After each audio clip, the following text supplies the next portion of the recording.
Welcome to the Street Talk section of the podcast, ladies and gentlemen. And this week we have got 7 stories, 8 stories, I don't know. There's like 3 stories and a load of little bitty things that kind of happened. We're going to start off with the Geoff and Yasmeen storyline, and I've shamelessly ripped the storyline title for this chapter of it from the Corrie synopsis because they wrote down for... This is from the PR department at ITV. Indeed. They called the Monday or Wednesday episode, they said escort out. And I like that, so I'm having it. Thank you, well done, whoever did that. Do you get it, Gemma? Do you get it? Escort out. Escort out. And when he goes for a date, it's escargot.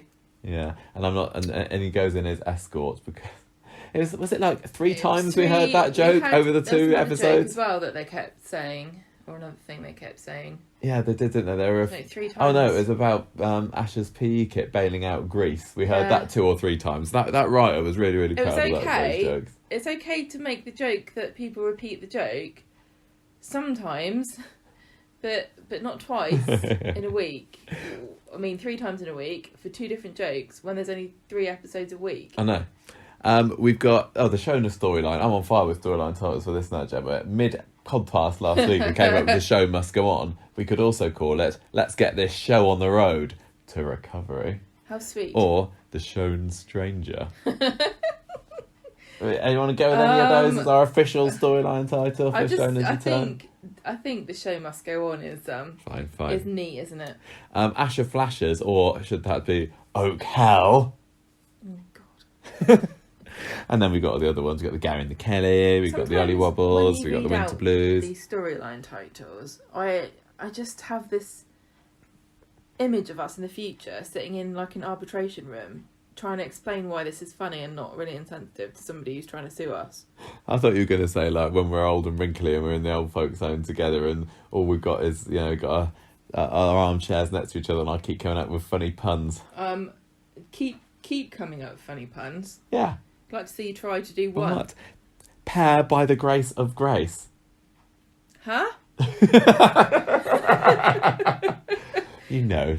What are you talking about? That's Michael, who's only a dad because when Grace lets him. Pair by the grace of Grace. Not my finest Good moment. Job. Brilliant. Thanks for sharing. Gemma, what's been going on? I feel like a teacher and show What and has tell. been going on, Gemma, at number 6 this week? Show and tell. Oh my gosh, there's so many. Right, so which storyline's this? You're doing the escort programme Escargot. where we were last left with Ryan and Alia arguing through the window with Geoff because they wouldn't let him in the house. They are not letting him in the house. And then on Monday the police arrive and they have sent their finest officer. It is Officer Craig. And I put on the Facebook group, I was like, isn't it great to see He was in proper police being a proper copper, and everyone was like, yeah. Oh, I think we all love him, don't we? He is. I still don't know whether I completely buy it, but he is new, bless him. I think he's going to skate by in much the same way I have always done on my good looks, on the fact that people just think he's sweet rather than actually being competent at being a police officer. Yeah, I mean, if he's grilling you in the interview room, you just spill want your to guts, tell and him, you're like, you? oh, okay, like, yeah, I did it. I know you're trying really hard to interrogate me. I robbed the bank, you got me. And it's not You'd be really my friend working, if I tell you how but I don't want you to go home sad.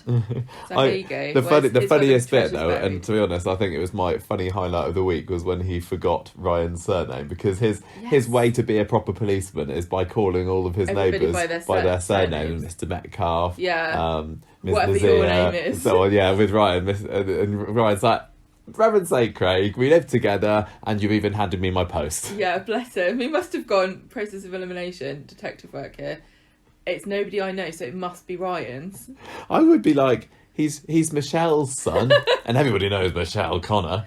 They were taking over the cobbles at one point in the past. There are so many Connors all over the place that pretty much if you don't know what someone's surname is on Coronation Street, just say so-and-so Connor and you might be right. Yeah, exactly. You're more likely to be right than any other name. I think the only thing that was missing from this was a talking stick. And I'm sure they have given Craig a baton to use to beat people into submission. Yeah, so he probably whips out his ass, doesn't he? Why doesn't he just use his baton? His telescopic, you're talking. I don't know how to pass it to you, Ryan, because you're the other side of the window, so smash. Oh, you can get in now, Geoff. Solve that problem. Yeah, it's such a gentle place, the UK, that's what they use there. No, that's not true. Anyway, so Craig's there trying to calm everything down. They go inside. He was pathetic. So at the end of that first scene was he was trying to calm things down. They carried on arguing, and he like turns to the camera and is like, "Oh, blimey! Oh, right." So this is my hardest case yet." I'll crack it if it's the last thing I do. Officer Craig on the case. So they go inside, and Craig's like, "Alia, you can't really do this, can you? Ain't your house, it's love. Shared property with Geoff, so." She leaves, but she's she not doesn't giving even up. Share it. Yes, it was her family house. Yeah, well, when she was. You know who I meant? She's sharing it with. It's Yasmeen and Geoff's. That's what I meant. So Geoff's like, "You go as well, Tim." Poor Tim. I tell you what, he's fallen out of everyone's good books, hasn't he? I'm just gonna say, "Told you so." I've been saying it all the time. Ever since he told Sally it was basically her fault that she got fleeced by that guy, and that she shouldn't be the mayor because people were being mean to her. I think he's been showing his true colours all along. Where have it's funny because been? I was just telling you before we started recording, I'm finding Tim so much more tolerable at the moment. I don't want to, scream and tear my hair out whenever he comes on. Of all the things that he's done, this is the most understandable bit. Yeah, exactly. He's defending his dad, and he doesn't know. You would, wouldn't you? And his dad's spinning a pretty convincing yarn here. That's all that Geoff's got, isn't it? Yeah. Yarn. So I don't blame dazzle. Tim for this, and actually because he's not just there to make Sally look bad, which seemed to be quite a phase that he was going through. I bear him no ill will. Was it Stuart Blackburn that brought Sally and Tim together? I think possibly. It was, and they were really good. That was the golden era of Sally and Tim, and then I think. They lost their way during their shine a little bit in Kate Oates' but... era because there's too much drama in the relationship, and now really there's nothing left of Tim and Sally as a fun couple, I'm afraid to say. And I've always said this about Tim. I'd be happy for them to put him back on the track where I would like him again. I don't hold grudges against characters, and generally, I don't know, that's probably a lie, but I try not to, especially people that I used to do in real like. life, so I don't know why. I'm still on your list, probably. Yeah, I've got one on my phone of people I hate. She does. She actually does. No, you don't. Shut up. It's on your computer. Yeah, it's password protected. Right, anyway, so Tim leaves, and then immediately Geoff goes and gets this camera, and this was probably the moment around the country where people that were giving Coronation Street the benefit of the doubt got up and sort of robotically walked to the nearest wall and started to bang their heads against it, because all the way through we were kept saying nobody's found this camera yet. Yasmeen's been like dusting, Alia's been in there like twice, 2 separate occasions, sort of living there for more than a day at a time. It must be really well camouflaged and very must small. Be microscopic or hidden inside something that nobody can see. No, it literally looks like a camera lens. And that was all it really was, like a giant camera lens. It's a big old cylinder, wasn't it? Need such a giant lens on a security camera, and it was just hidden inside the CD rack. It was very obvious. And I tell you what, I blame streaming music for this. This is Spotify's fault. Oh, yeah. If people still use CDs. They wouldn't have those gaps. Well, he wouldn't have had the gaps in the CD rack to begin with, would he? Yeah, so blame Spotify for this. Anyway, so he's got this bloody great big giant camera, and he goes. I think we exaggerate somewhat, but it's the size it wasn't of your palm tiny. Of your hand. Well, it's got massive batteries inside because somehow it's been able to last all this time filming without running out. It's got really good memory. Where do I get this from? I'm looking for a new camera. I don't think it's got any memory. I think the memory, it just streams it to the computer somehow. So it's got some kind of... So why he threw away the camera and not the computer, I don't know. Look, Geoff's not savvy. He just relies on everyone else being stupid.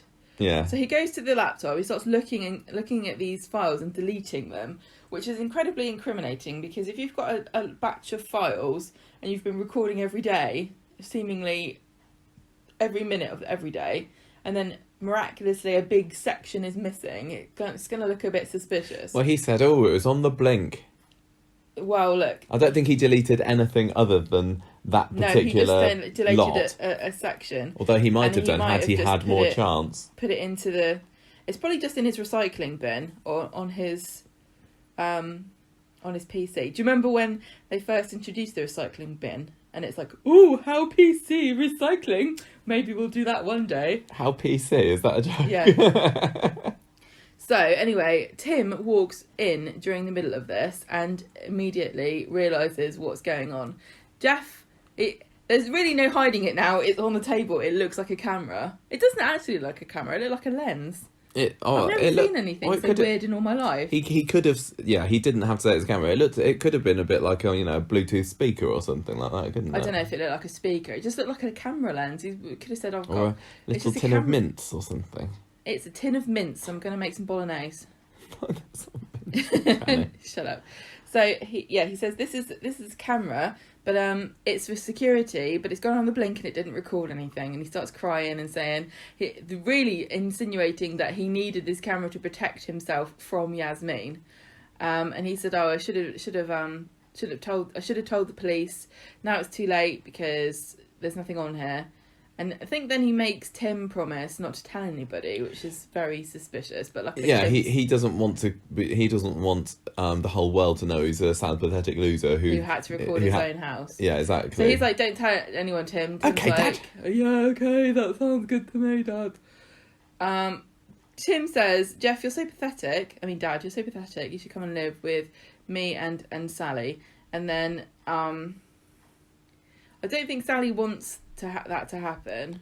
No, not particularly. Well, she suggests that he and Tim go away for a bit before the trial. Why don't you go to Scotland? Which to a seems grief like retreat? a very kind of usual Coronation Street thing to do, doesn't it? And he's like, so the actors can have a bit of a, prepare their charge their engines. But Tim's so stupid, he doesn't even realise that he should do that. He's like, "Why would I go away?" And Sally's like, "Because you're on a TV show and that's what we do." He's like, "No." You've got some heavy doesn't lifting make any scenes sense coming to up, me. Tim. Just saying. So Geoff goes and takes the bins out and shoves his camera right on the top. Yeah, which is the classic place to put all of your stuff on a soap, surprised isn't they it? didn't If find you've a got pregnancy incriminating evidence, yeah, exactly. Stick it in the top of the bin. I know. I was one. I mean, did you think that the camera would get found? No. Once things go in the bin, unless they're a pregnancy test, I don't think they get found. Or a note. No, if evidence goes in the bin that somebody's trying to but hide, what's the it evidence gets gonna found. be of, It's soap though? law. No, but it didn't get found, did it? So you're talking out your ass. Well, I have to say, this storyline isn't necessarily going the obvious, expected, cliche way, because we were saying before, like, well, we all know how this is going to end. They're going to find the camera and it's going to show that he's a wrong un, and that's the end of that. Well, that doesn't seem to have happened. There seems to be a lot more layers than that. Also, there was an article, I don't remember whether it was on the Metro or the Digital Spy that I was looking at earlier, that said usually in these stories in soaps, all of the neighbours will turn against the innocent party, which hasn't really happened in this. Everyone not seems sure. to be like, Yasmeen, why would she have done such a thing? I don't know if I can trust Geoff. Yeah, so I do like Bit how strange. this is not going down the obvious, It's most not obvious going path. down the Soap 101 route. No. So on Wednesday, Geoff watches the bin men come and take away the evidence, and they'll be kicking themselves when they realise they've left a giant camera in there. Do you like Yasmeen's flowery bin? Was that her bin, was it? Yeah, I think it was. I think it's a bit controversial to say this, but I've never understood people that decide to decorate their bins. What's it called? Is it if you jazzle up your bin? Bejazzle. I don't know. Yazzing it up.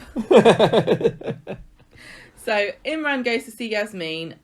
He's got to go and see her today, and Alia's talking to him about Geoff, saying that she is an alcoholic, and he has gone through the joint accounts and he's found this bill from the Byron bar. And The Byron bar, about did you say? 5 times. This is another thing that got repeated over and over again. Like, we were sort of all decrepit and lost our memories.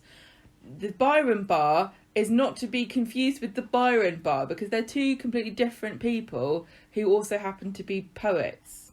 I'm a bit of a Philistine, so I did need that one explaining to me a few times, I have to say. But I did look up Imagine how Byron annoying. on the internet afterwards. Yeah? What is your verdict? He's a Manchester poet. Yeah. In black and white times.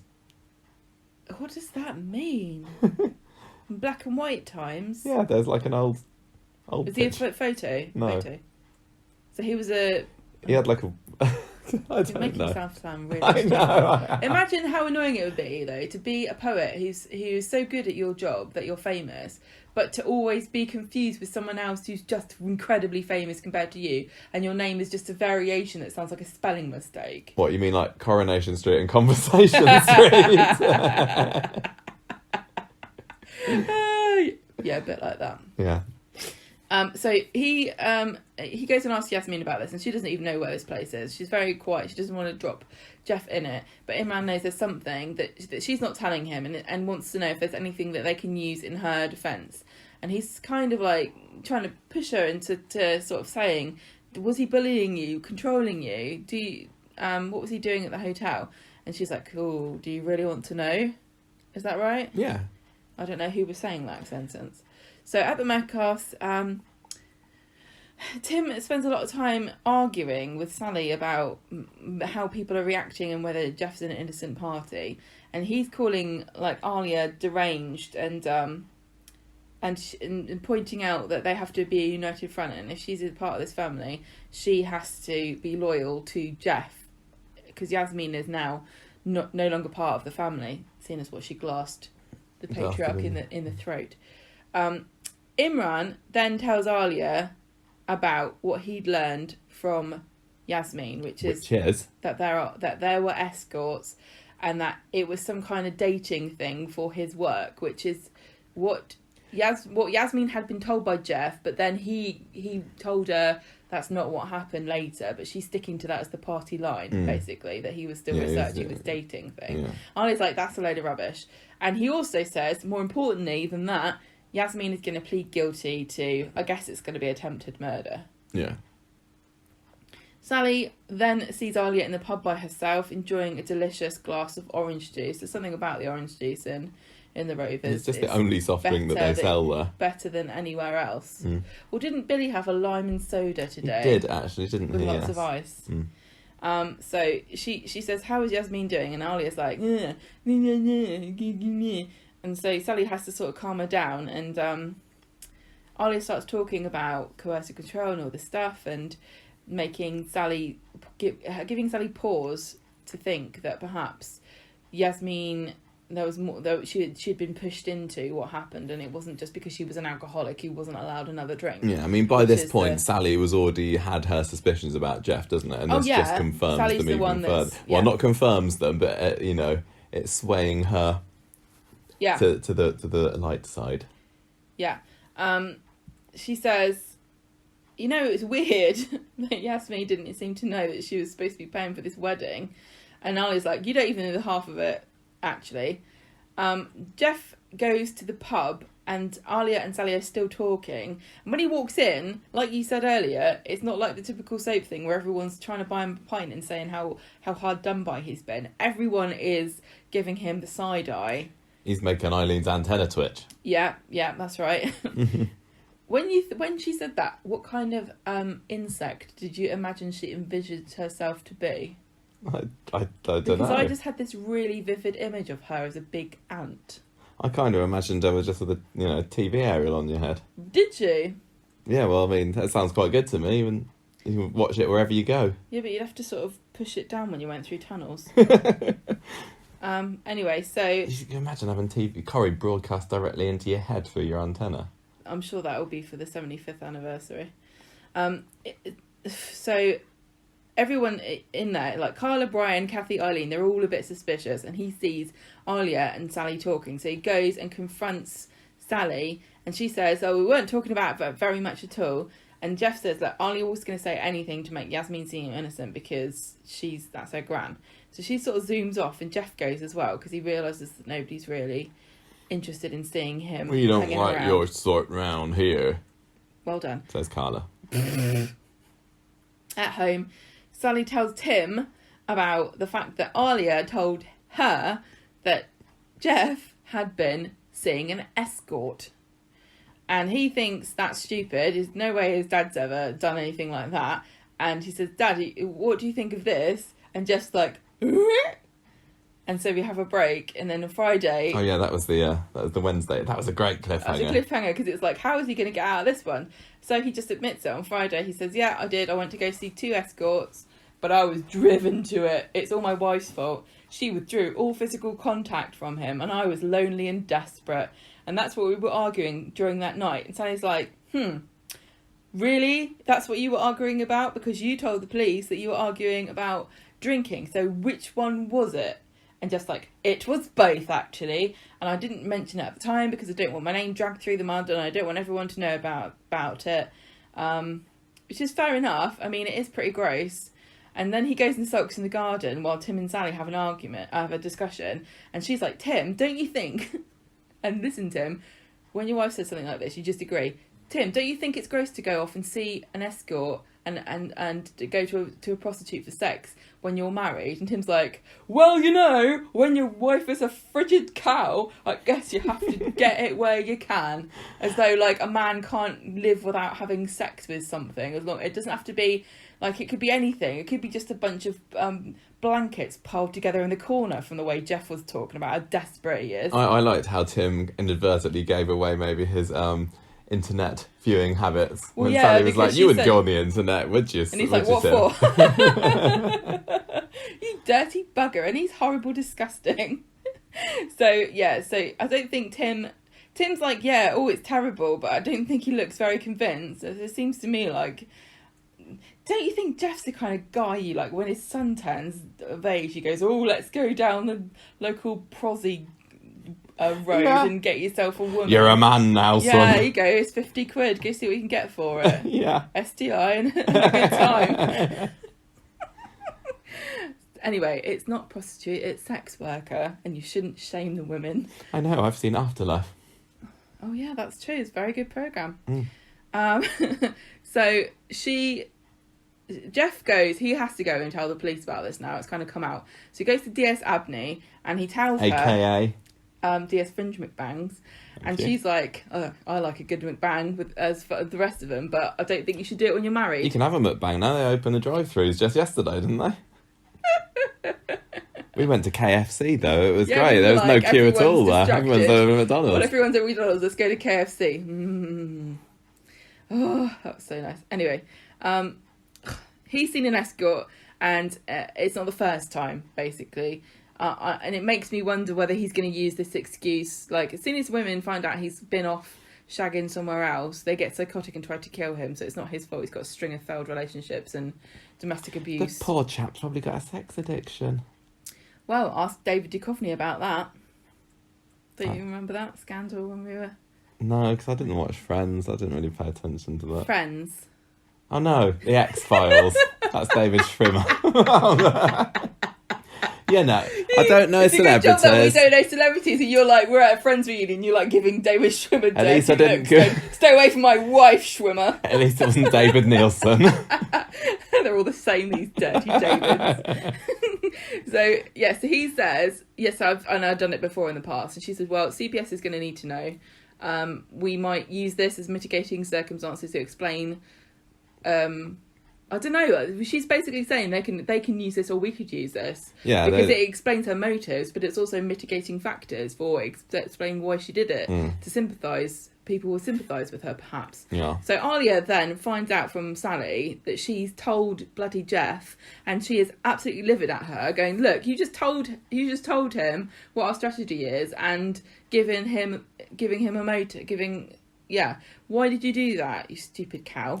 I don't blame Sally for doing that. I don't blame Sally, but I would especially when she's not definitely on Yasmeen's side of the road. Should have kept her mouth shut like she got told to. She goes and tells Imran that she's done this, and Imran just kind of... he wants to kind of screw her head off and then throw it out the window, but he doesn't. He just says, why did you do this? She's saying you've got to get Yasmeen to open up, and he's like, I've tried.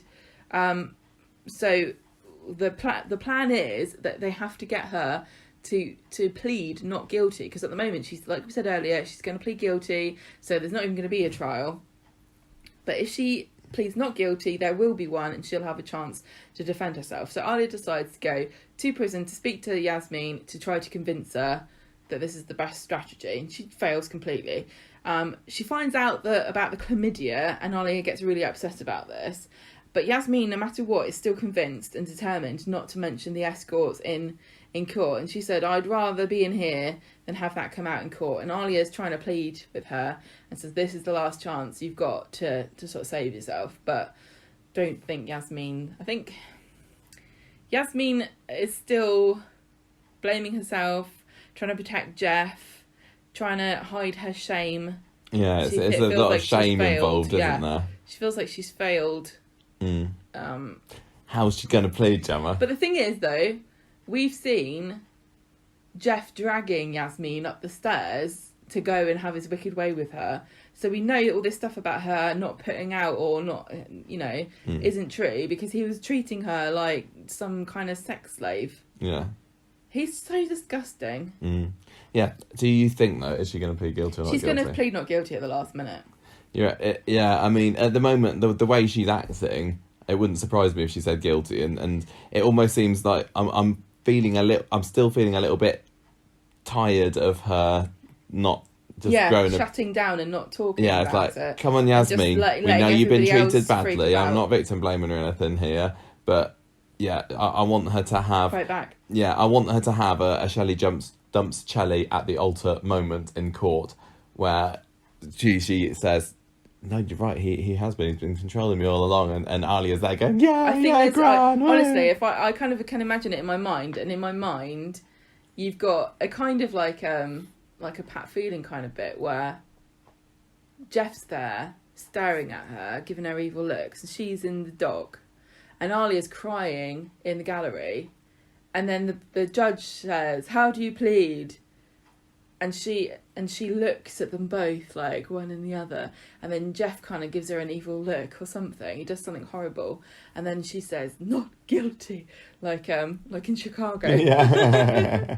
No, I'd really like there to be some kind of joyous realization. That's what I've been living for all the way through this story. That's only the beginning. Yeah, he did do it, and they're just like, oh, well, I'll let you off then. You can go home. Oh, right. Stride down the steps outside where the field court. And then they sort of ring the bells like it's it's a wedding, and the judge is going, we don't even have bells in the confetti comes down from the ceiling. It'd be along those lines. Caldwell appears throwing confetti everywhere. She just wanted to. Yeah, I really, really hope so. All the way through this story, as bleak as it's got, that's what I've been sitting through it for. I'm not saying sitting through it that I've not enjoyed it. I've been living for this triumph. I've been able to put up with all this horrible ickiness that Geoff's been putting Yasmeen through, because I know that Yasmeen will triumph, and I really hope that next week is when she does. But I don't know whether it was. I know really that's the thing. It doesn't feel like the story's at an end. No, but because it's not going to end with her saying I didn't do it, is it? That's just the start. Like I just said, it's gonna then turn into, well, we'll see you in 6 months then for the court case. Yeah. And then what evidence is there going to be? Well, because also the other thing is, we're not going to have a trial to establish whether Geoff was coercively controlling Yasmeen. We're having a court case as to whether that's true. Yasmeen stabbed him in the neck with a bottle, and she said she did it.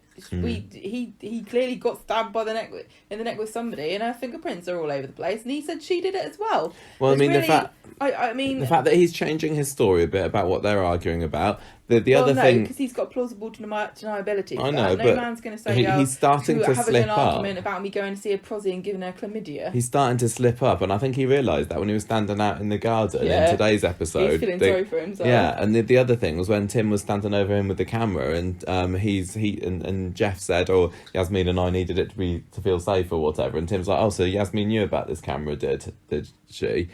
And he had that to go along with that, but.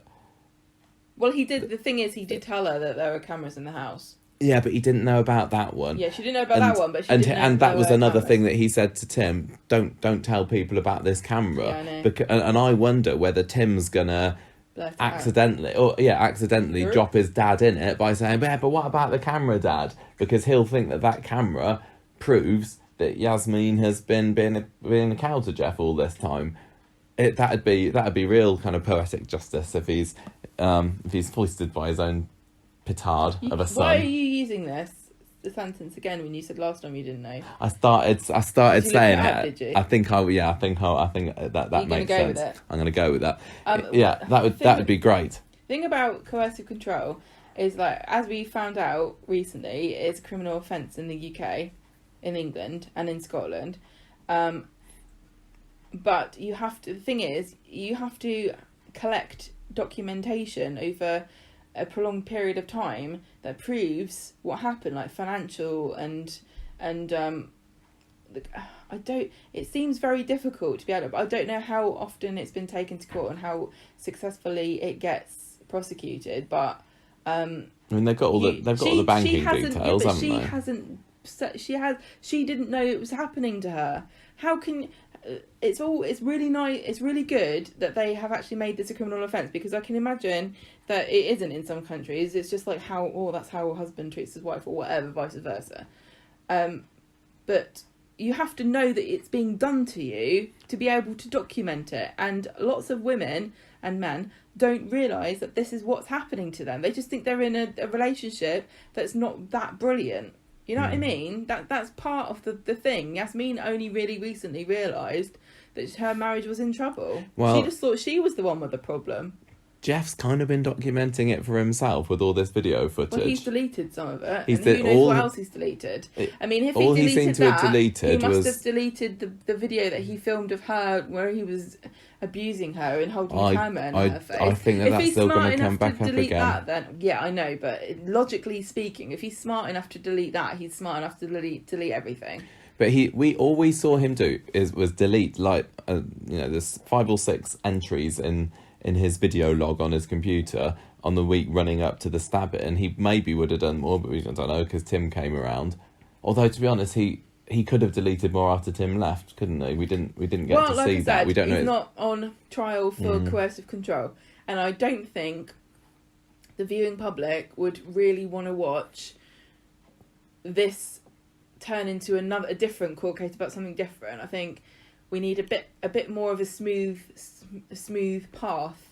Wherever we're going with this, it can't get too complicated and messy, because people will get sick and tired of it. Do you think, going back to the videos again, that they are actually deleted, or are they in a recycle bin somewhere? Are they on the cloud somewhere? This is what happened to Dennis Rader, the BTK killer.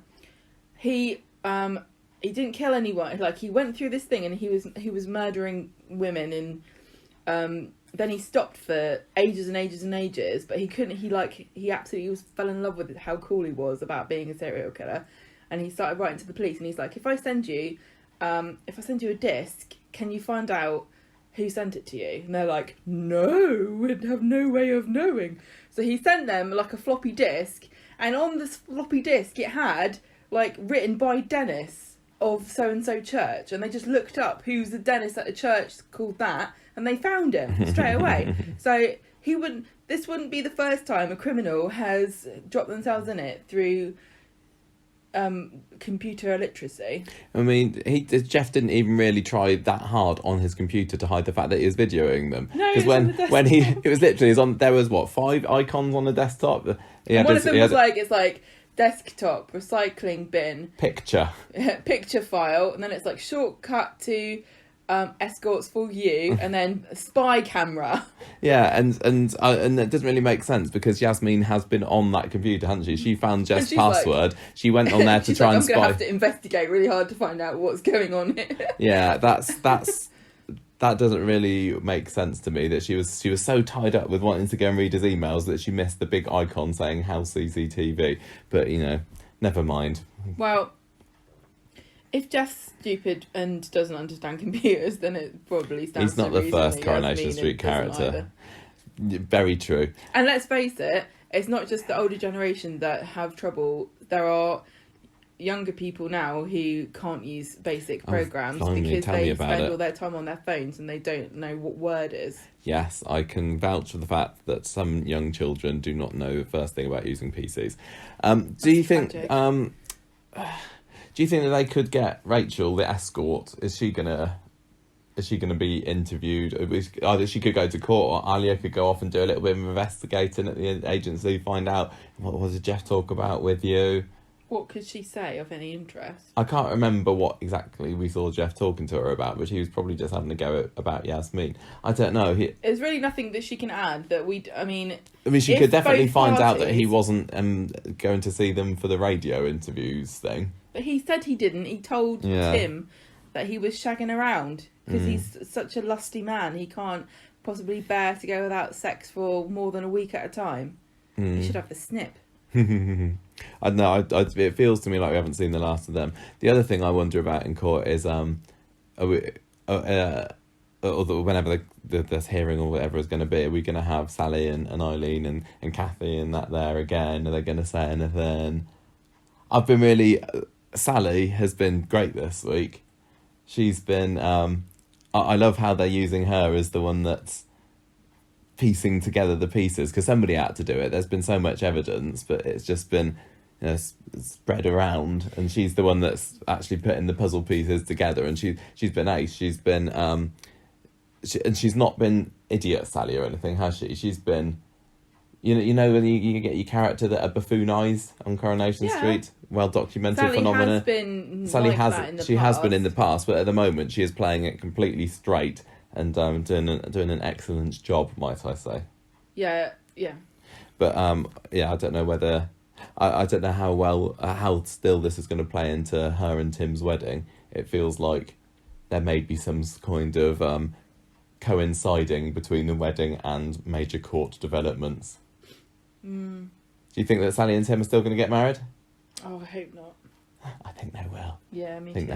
they will. I think this storyline's heading for a Tim redemption, which is annoying me because all the people that are like, oh, I don't like Tim. I want a Tim redemption. It's not but it's not going to redeem him. It's only going to redeem him for people that have literally just decided they don't like him. Okay.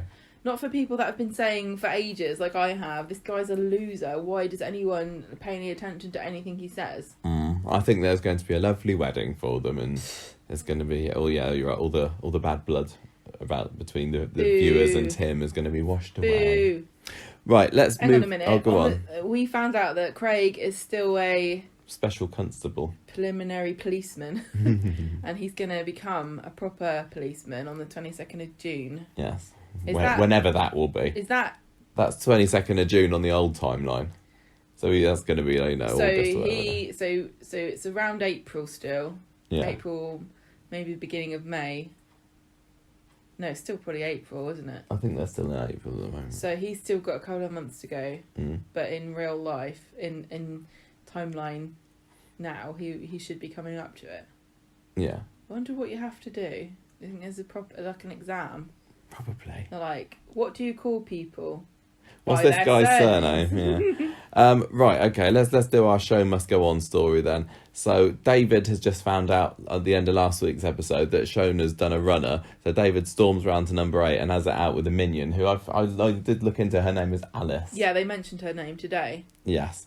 Meanwhile, Shona gets found in Kitchener Street, around the back of Roy's and Prima Donna and all that. So I can't remember where you. I thought that she might have found her way back to an old estate or something, and you thought that she'd be down the alley behind the salon, didn't you? Yeah, but no, she got a little bit further than that.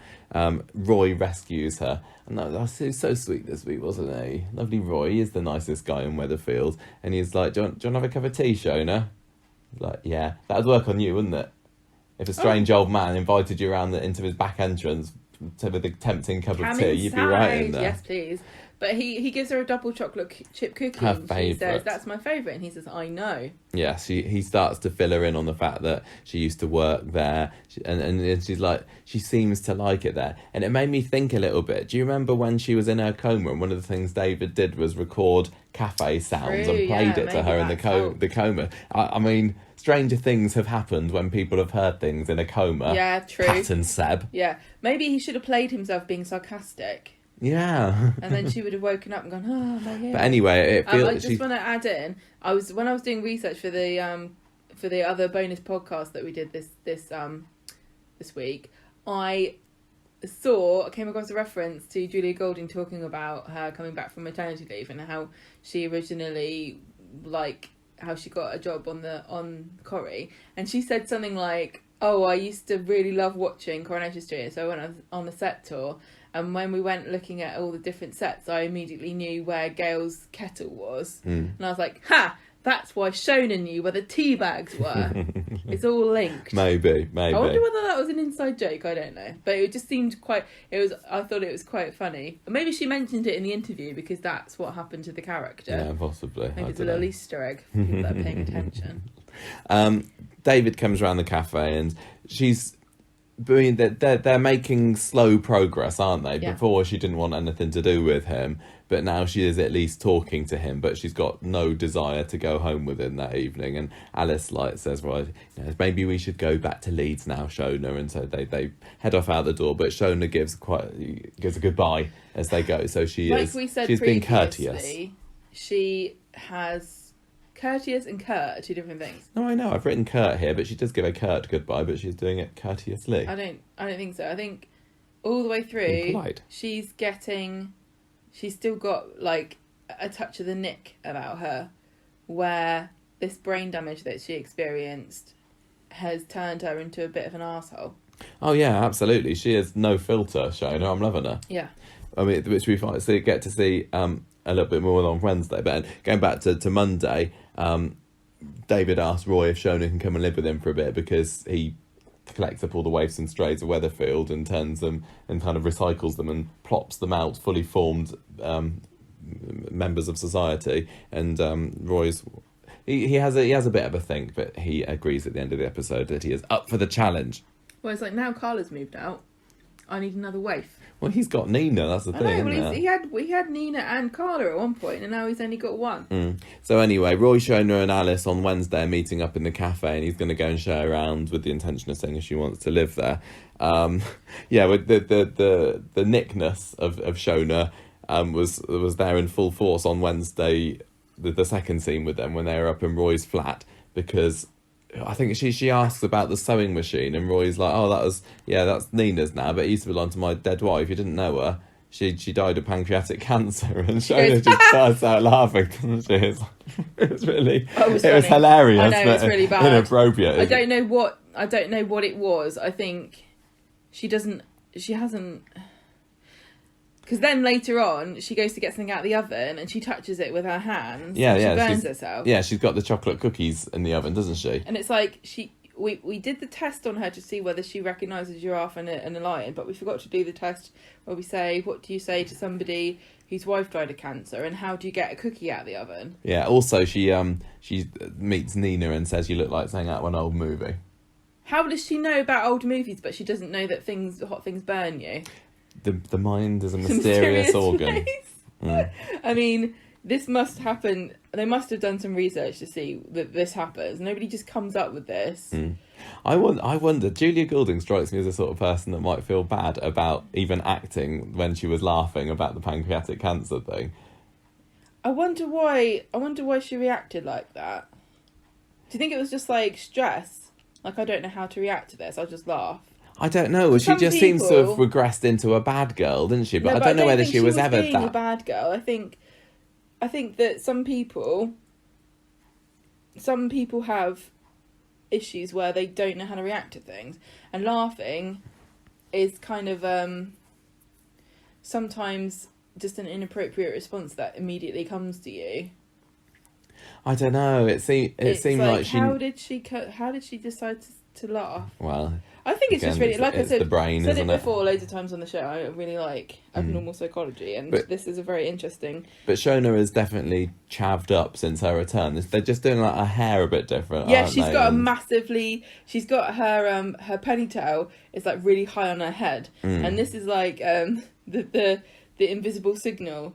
I guess, do they have it in America and Canada and Australia, where what is the correlation between your chaviness or your boganness in Australia and how high your ponytail goes?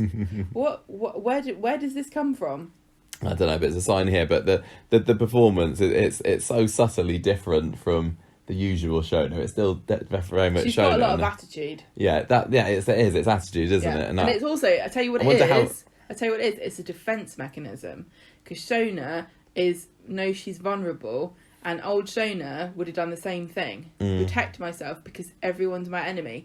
But new Shona, the Shona that she was before she went to the coma and everything, she was surrounded by people that cared about her and loved her, and she doesn't know that now. So she is on the defensive because she doesn't realise how much they all love her. Friday there was just a couple of scenes where they go back to Leeds again, and they have a bit of a calming down meeting, and Shona's a bit apologetic, and she's coming round to the idea of moving back to Weatherfield, but still she'd rather live with Roy rather than David, so that's very handy that they don't have to make that trip over to Leeds every time that they want to have a meet up. The lady says that she has an inability to assess risk. Suddenly. Yes, I'll tell you what, that sounds like a soap prime soap cliffhanger material there. She's going to be down alleyways. She is. She's going to be climbing up the stairs outside the Red Bank apartment. She's going to be tying herself to the tram tracks. She's going to be walking into burning buildings.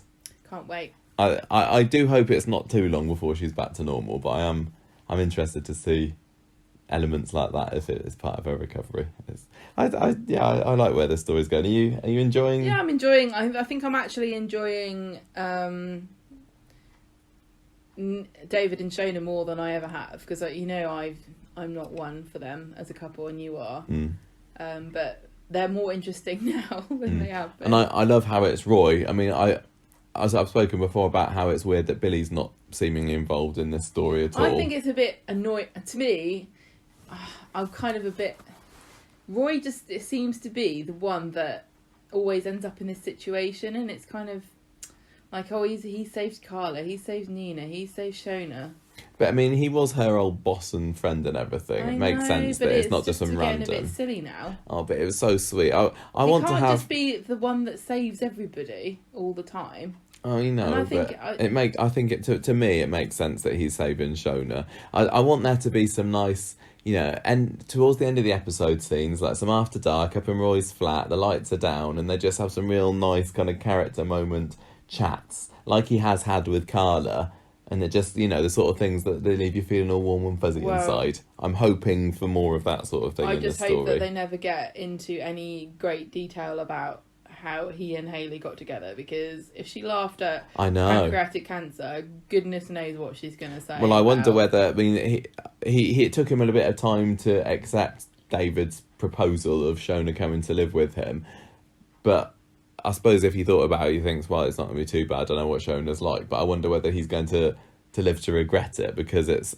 a bit more difficult than he initially thought. And let's face it, Roy is not that they've ever officially said this, but he doesn't seem to be neurotypical himself in the way that he reacts to people and engages with the world. And that could definitely be a benefit, but who.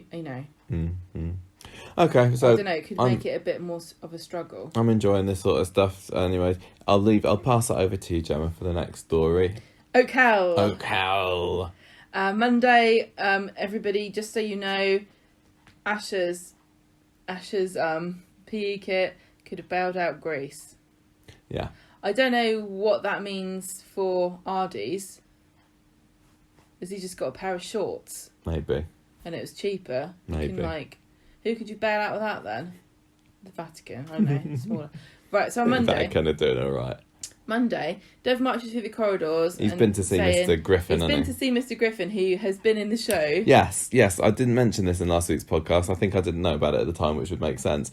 I had no idea. I read it on Digital Spy on Twitter or something, people saying that Mr. Griffin has been in the show before. I was like, I don't recognise him. But this guy, who's played by an actor called Roger Morledge, has been in Coronation Street as Mr. Griffin since 2006. He's like, this is a 14-year-old character. He's only been in 10 episodes across the years. He was in it apparently in 6, 7, 2009, 2016 before this. The first time he came in, it was when David was playing truant from school. This is how long this guy has been in it. And it's it's amazing. And he's like the Blue Merrick, isn't he? Yeah, of school. I'm going to have to look out for him now. I can't, when I watched him, I was forget by the time he turns up again. Now I've had it pointed out to me. I'm going to go, it's that guy. It's that guy. Yeah. He doesn't really put up much of a fight when Dev decides he's going to take the twins out and put them at Oak Hill. And apparently Oak Hill's just constantly accepting new pupils. No, Dev says that he was friends with the head at Oak Hill, and he played golf with him, and there happened to be a space, so it's very convenient. And he's like, they're twins, so you only need one space. They basically share a soul. Yes. Back at home, Mary thinks he's been a bit hasty, and he says, oh, they don't care, the school have failed them. And Asha's like, yeah, okay, I'd rather go somewhere different. But Ardy is not happy, and of course you wouldn't be. Why doesn't he just leave him in that school and make her go to the other one? Because Ardy's Weatherfield the one High doesn't care about their kids. Ardy Tell you what, was the one Ardy's... that got in trouble by punching people. I bet at Oak Hill in their PE lessons they do golf, and we all know what Yeah. a pro golfer Ardy was in his younger days. Exactly. He could rekindle his love of the Exactly.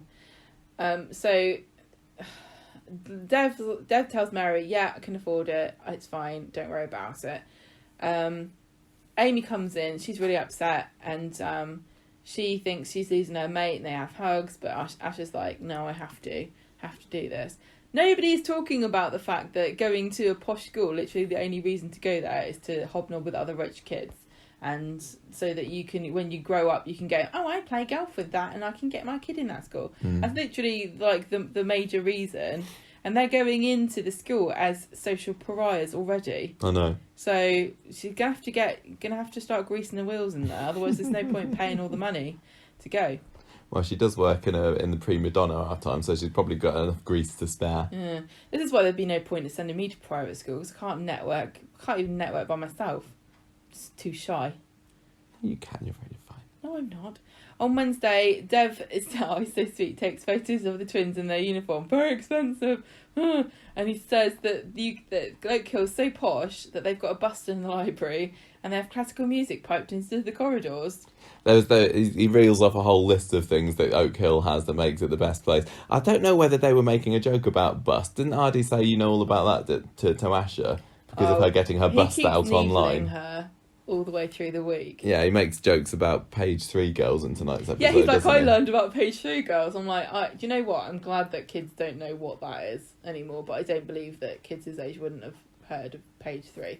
Well, that long ago. I bet it's longer ago than you think that they got rid of page 3. I'm glad they got rid of it. I thought it was disgusting. Mm. So, at the bus stop, Kelly, who, let's not forget, is the reason this has happened, because she's the one that uploaded the video of Asha to the internet, or put it on the chat, sorry. She got kicked out of Oak Hill because the money that Gary was supplying on behalf of Rick to her mum never got sent to the school. Mm-hmm. So she's been kicked out, and so she says to Asha at the bus stop, why don't you have my hand-me-downs? And Asha's like, you can do one, I'm not interested in your old stuff. Thanks very much. So in the shop, Dev is talking to Liz, talking about how great Oak Hill is and all this prestigious alumni and what great things they've gone on to do. And she's like, what, like Rosie Webster? It's like, Rosie Webster's actually making a pretty good name for herself in Japan, but you wouldn't know about that. Yeah, because... she's a TV star over there, probably. Probably. I can't remember whether Rosie Webster actually finished her education at Oak Hill. I've got a feeling that she didn't. You got to see it. You got to pay your full fees to get the benefit. Mm. Dev tells Bernie and Kathy that he wants Ardy to get some shifts in the kebab shop so that he can earn some money. And they're like, typical, it's nepotism, I never got... This is the whole thing about... I mean, the funny thing about Coronation Street is that it condenses everybody into a small geographic area. But in real life, some of these characters would not live anywhere near the rest of them, considering how much money they seem to have. Mm. And there's no way Dev would be living in a terraced house if he can send his kids to a private school. Well, I don't know how much he can afford it. You know, he says to Mary that he can, but he's making a big deal about going on about how much he can afford it, which makes me think he probably is one of the more affluent characters on the street. He's got a shop. He's got a chain of corner shops, and he's got a chain of kebab shops. Is it actually a chain? I can't remember anymore. Which one? Either of them. Well, it was at one point. It didn't. I mean, Maya burnt down his shops, didn't she? But I don't know whether He was probably insured. Mm. He's still got businesses. Yeah, I don't. Yeah, I mean, I think he can. He's got more money, but I don't know whether he can afford Also, it. he hasn't got a wife to spend it on anymore. You know what they're like, very expensive. Absolutely. A wife who spends it. What? Nina finds Asha in the gardens, and she's left the school after 3 lessons, and she says everybody knew about the videos and saw them giggling and sharing it with each other. And Nina says, look, just forget about it. They'll move on eventually. Dev's on the phone to school and finds out that she left early and tries to phone her, but she ignores it. Friday, Adi comes back from school. He doesn't say very much about it, but he just says about everyone seeing the video, and he finds out he's got to do the prima donna shifts. Not very happy about that. Dev goes looking for Asha, and he finds her outside Roy's, and Nina's there as well, and she's like, I'm not talking to you, and she's stropping about. And Nina says to Dev, look, you'll be okay. She's been talking to me. She told me all about you. She told me all about her mum. She's been talking about how you've been helping her. You need to go easy on her and listen to her and everything. So she's kind of like turned into like a little mini Roy almost, like just full of wisdom for no reason. She has. I'm loving her. Yeah. She was great with her. I don't know how many of these characters we need though. That's my only point. Well, I like that she's befriending Asha. Yeah. Dev and Asha talk at home, and she's saying, oh, everybody knows everyone online or something, and blah, blah, blah. And Dev tries to lift her spirits and says, look, you're tough, you'll get through this, you'll try again, you just need to ignore what they say. And then Artie comes in and says about, you should get a job with the page 3 girl. Then she goes and sits outside eating some chips with Nina and Summer. And Corrie comes along with his little gang of gormless friends, and she immediately jumps up and starts laying into him, going, why don't you stick up for me? People were laughing, it's your fault. You uploaded it, you recorded it when you weren't supposed to. And she basically kind of puts him in his place. She totally does. She says he's scared and pathetic, and he doesn't really know what to say. And this was kind of a bit of a turning point, I guess. She goes home and tells Dev and Ardi about how great she was. She kind of embellishes the story a little bit. And they're all enjoying this over dinner, and realise, it feels a bit like finally Ash has got a win. Oh, absolutely.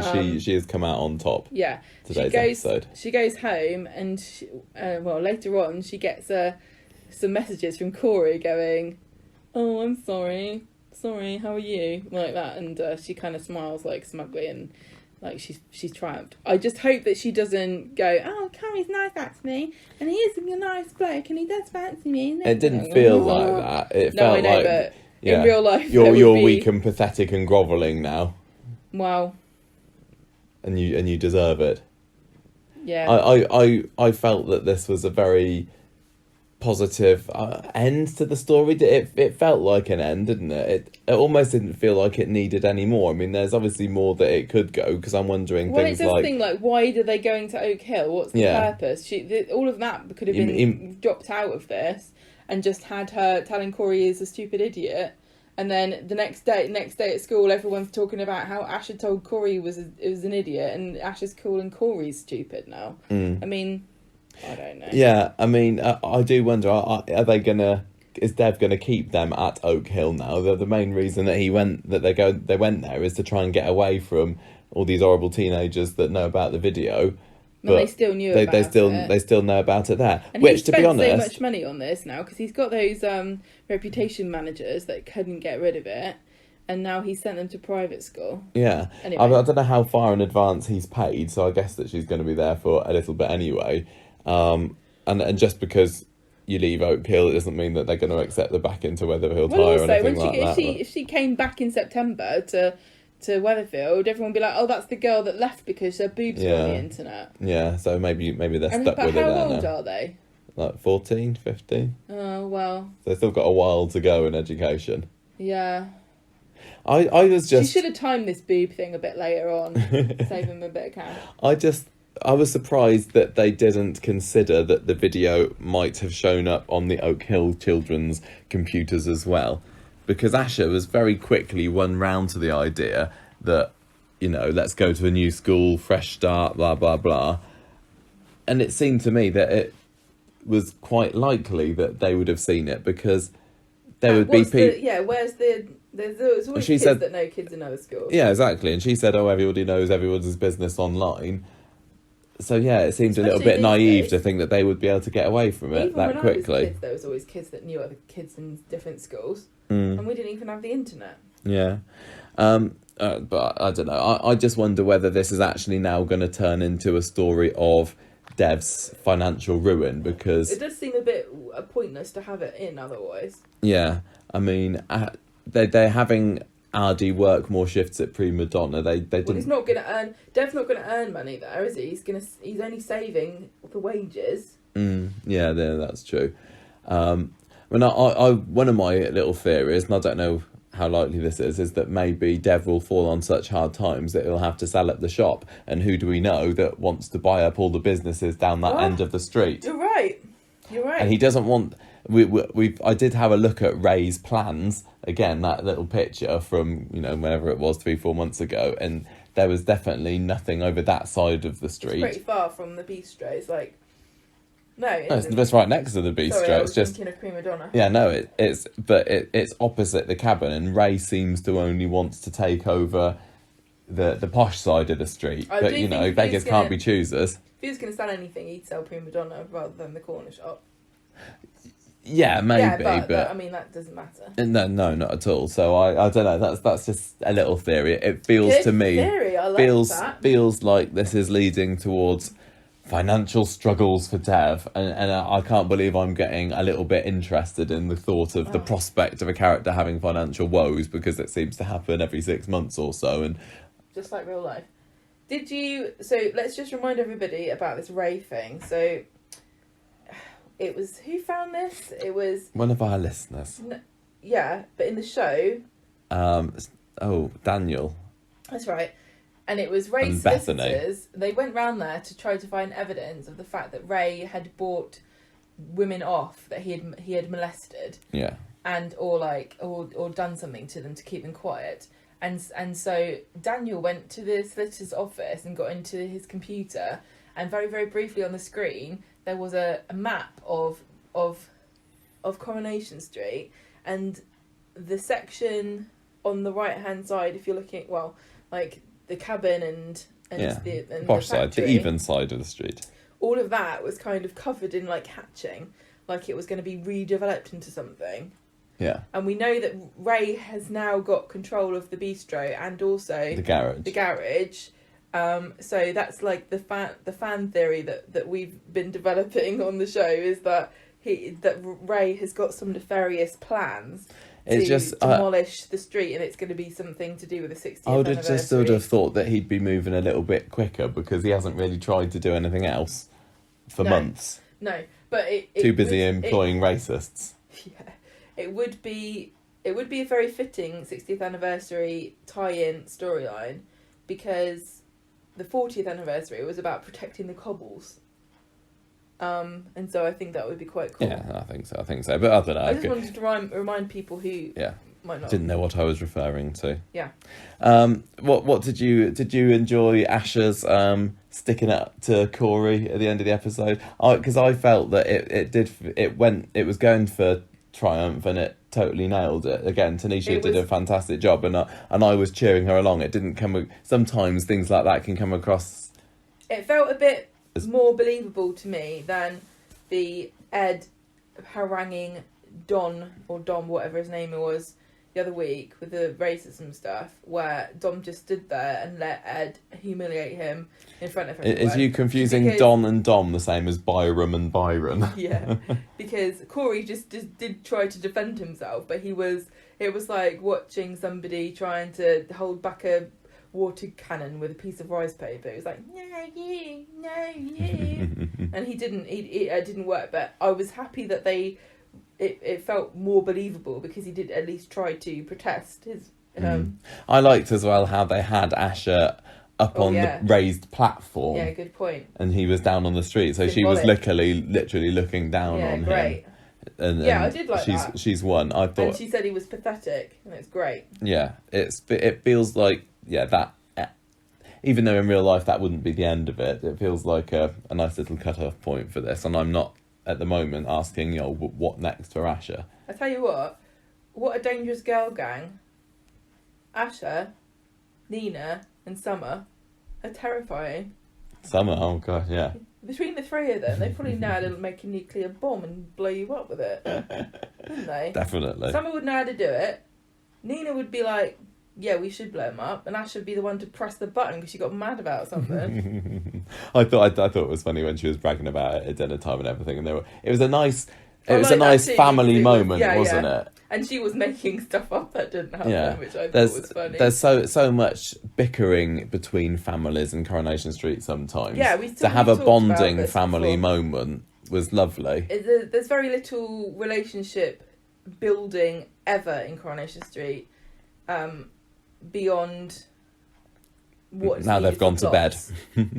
No, what's needed for plots. Yeah. Like establishing relationships, they don't really put much effort into it. But I mean, I think probably the nicest one we've seen recently was Audrey and Gail on her birthday. That was pretty sweet. But it stuck out because it rarely happens. Well, they were trying to build some kind of relationship between Paul and Kirk in tonight's episode, in those two scenes where they were talking about... we cut that out, didn't we? Did you write that down? I wrote Paul and Kirk talk about the government in two scenes. The government? I thought we were talking about socks. Were they? I thought they're talking about Westminster, weren't they? Yeah, but he was talking about how he had... We got different things out of this scene, because Kirk was talking about how I think he was talking about how he had mismatched socks. And so he got told to either buy all navy or all black. Yeah, oh yeah, that's right. And then they were talking about whether you call it the cabinet or the... Yeah, the cupboard or something.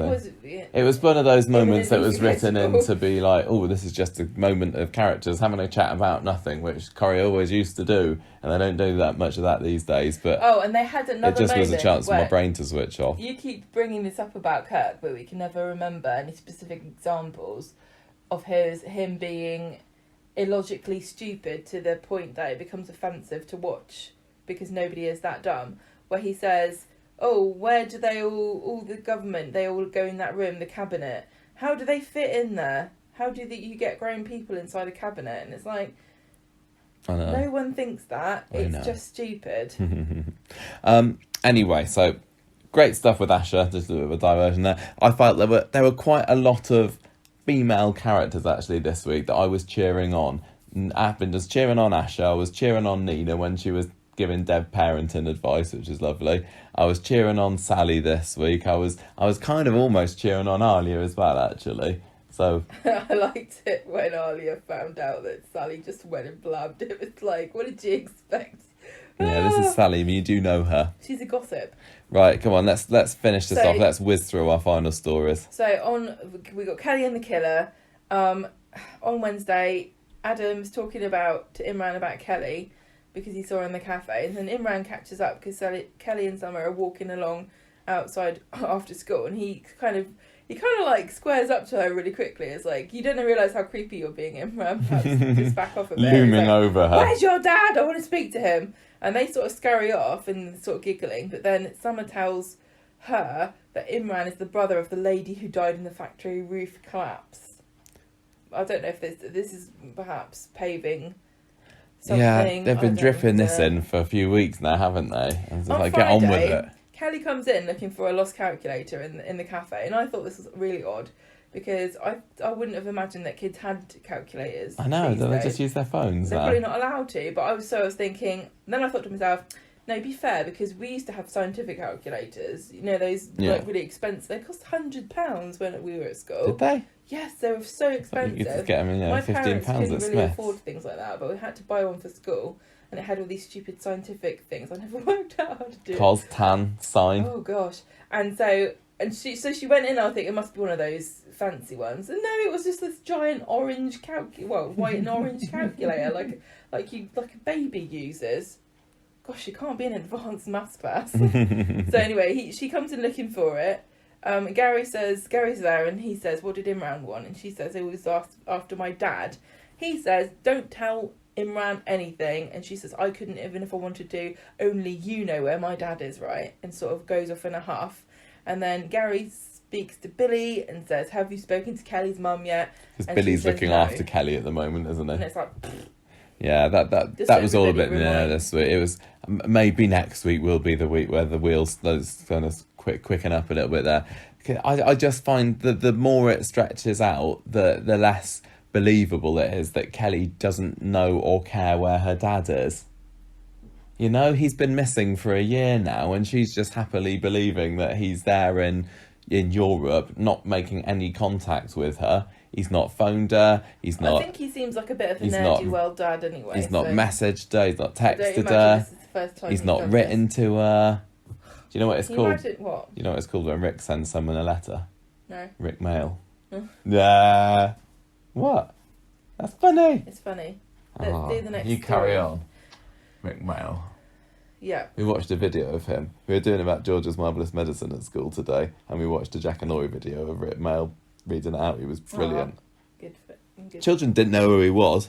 Don't know who Page 3 girls are either. They're losing I culture. certainly hope not, but they were talking about Friday night dinner an awful lot, and for a bunch what were of... they quoting? They were going, Jackie. Lovely bit squirrel. Yeah, and I was like, you're 10 years old. You should not be watching Friday night dinner. Yeah, but it is a good show. It's brilliant. Anyway, carry on. So you can just bang out the rest of the stories. Shut up and give me a chance. Serious cases of Ollie Wobbles on Monday. That was the only thing we got was Leanne gets Oliver ready for bed. Nick's trying to tell Simon everything's going to be okay, but he's feeling upset, like he's got nothing to do. So just to remind everybody. He winces that Leanne's taking over and he's being kicked sick. out. Winter Blues on Wednesday. Kathy's going on about how wonderful Gemma's vlog is and tells Bernie that she might buy her a proper tripod, and then she's in the pub saying about how all the quads are going to be famous. Yep. On the Grace storyline. Nothing to discuss with any of this. Michael brings Tiana in to see Aggie, and then he says he needs to arrange proper visits, not just when Grace wants her hair done, which is a fair point. Yeah, right. Aggie's fed up of Aggie's always got it out for Grace. Taking advantage of Michael. Well, I don't think it's taking advantage to expect someone to look after their own child. But it is. It's like she's a fair weather mother. That's why she hasn't been a fair weather mother. How old's that kid? She's been raising it by herself this whole time. She wasn't a fair weather mother when she was giving birth. Do you know how hard it is to be pregnant and carry a baby inside you and give up your health? It's not as easy as women make it out to be, you know. All right. It's not fair. You can't be a fair weather mother for the first 9 months. You don't get to decide when you want to be pregnant or not. Anyway, James comes in. Michael says, I can't go on holiday because of my job. I'm going to Marbs, so babes. I had too many carbs. I can't go to Marbs.